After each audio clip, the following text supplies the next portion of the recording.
Şu hainliği görüyor musunuz? Bu İsrail terör devletidir, terör!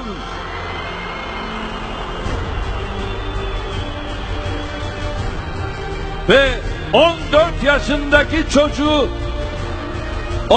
yaşındaki çocuğu gözleri bağlı olarak bu teröristler bakın ne halde sürüklüyor.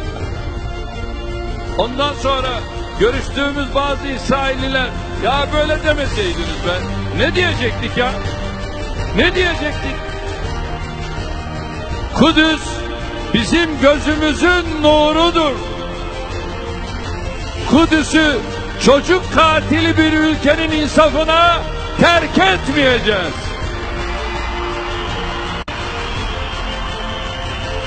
Kudüs'ü işgal ve yağmadan başka hiçbir değeri olmayan bir devletin vicdanına da bırakmayacağız. Kudüs'ü çocuk katili bir ülkenin insafına terk etmeyeceğiz.